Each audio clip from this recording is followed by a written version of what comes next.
संयुक्त सफाई कर्मचारी कामगार संघर्ष मोर्चा और वाल्मीकि सेना के बैनर तले सफाई कर्मचारी अपनी 11 सूत्री मांगों को लेकर रिगल चौराहे पर आंदोलन कर रहे थे। बुधवार देर रात नगर निगम की ओर से हुई सकारात्मक पहल के बाद आंदोलन समाप्त हो गया। महापौर के निर्देश पर एमआईसी सदस्य नंदकिशोर पहाड़िया और अश्विनी शुक्ल ने आंदोलनकारियों से चर्चा कर उनकी मांगों पर सहमति का भरोसा दिलाया। कर्मचारियों को बताया गया कि दैनिक वेतनभोगी, विनियमित और सफाई कर्मचारियों के नियमितीकरण के लिए नियमों में संशोधन का प्रस्ताव मेयर इन काउंसिल से पारित कर शासन को भेजा जाएगा। अन्य मांगों पर भी सकारात्मक चर्चा के बाद आंदोलनकारियों ने अपना आमरण अनशन समाप्त कर दिया। इस दौरान दोनों पक्षों ने आपसी संवाद के जरिए समाधान निकालने पर सहमति जताई। भैया ने बोला है कि सीएम साहब इंदौर आने वाले हैं, उनके साथ आपके 5 लोगों का डेलीगेशन हम लोगों के साथ जाकर सीएम साहब से डायरेक्ट मुलाकात करेगा और वहाँ आपकी वन टू वन चर्चा करा दी जाएगी।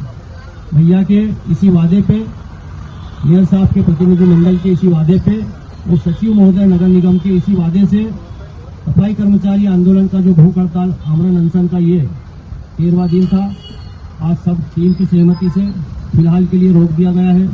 हमारे भाई नीलेश जी को तो कुछ मांगे ऐसी थी जो हम कर सकते हैं, जो इंदौर नगर पालिका निगम के अधीनस्थ हो। कुछ ऐसे विषय जो हम यहाँ से प्रस्ताव भेज सकते हैं, जो हम नहीं कर सकते हैं, जो राज्य शासन को प्रस्ताव भेज सकते हैं। तो कल उन्होंने कहा था, संतोष जी से मेरी बात हुई थी, कल्याणी जी से, तो उन्होंने कहा था कि हमको महापौर जी नहीं है। मैंने कहा महापौर जी बाहर हैं, महापौर जी आ नहीं सकते। तो उन्होंने कहा था कि हमको एक महापौर जी का वीडियो बनवा के दे दीजिए कि हमारे समान वेतन मान की मांग को पूरा किया जाए। आप आपकी एमआईसी में इस विषय को रखें और इसका प्रस्ताव बना के राज्य शासन को भेजें। तो हमने कल वो विधिवत सचिव महोदय हमारे राजेंद्र गरोटिया जी ने एक पत्र पे, नगर निगम के पत्र पे वो जारी किया कि आगामी 10 तारीख तक हम एमआईसी की बैठक करेंगे, उसमें ये प्रस्ताव रखेंगे, राज्य शासन को भेजेंगे कि भी समान वेतन मान का जो विषय इनका है, जिनको 10 वर्ष से अधिक हो गए हैं उनको समान वेतन मान दिया जाए। जो भी उसमें बढ़ोतरी होती है जिससे कि किसी भी कर्मचारी के परिवार को एक अच्छा विषय था कर्मचारियों के हितों का।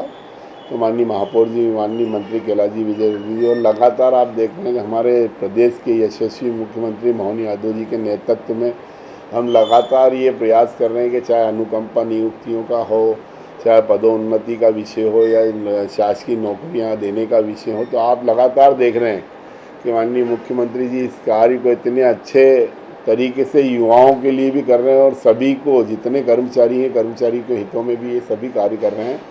तो कल ये विषय हमारा रात्रि 11 बजे इनसे चर्चा के बाद हमने उनको नारियल पानी पिलाकर, मैं नीलेश जी को और उन दोनों से हमने माइक पे उद्बोधन के माध्यम से ये कराया कि अभी हम इस विषय को लेकर धरना हमारा समाप्त कर रहे हैं। तो कल रात्रि 11 बजे हमने उनका धरना समाप्त कराया और आगे वो जो भी विषय होगा, उनकी एक और व्यवस्था थी कि हमको माननीय मुख्यमंत्री जी से मिलना। तो जब भी एयरपोर्ट पर मुख्यमंत्री जी आएंगे तो हम अध्यक्ष जी के माध्यम से उनको 2 मिनट का समय देके उनकी बातों को रखा है। देखिए, उन लोगों की एक मांग तो ये थी कि भाई आउटसोर्स पर सभी कर्मचारियों को आउटसोर्स बंद किया जाए।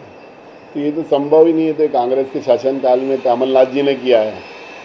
तो ये तो जैसे वहाँ चिंटू भाई भी हमारे थे भाई, उनने भी सुना कि ये भाई, तो आपने देखा होगा कि 13 महीने की कमलनाथ जी की सरकार में मास्टर कर्मचारियों की नियुक्तियों पर रोक लगा दी गई थी। उसके बाद जो ऑप्शन था ही नहीं, जो उसी समय जो आदेश, वो उसी आदेश पे ही चलना है।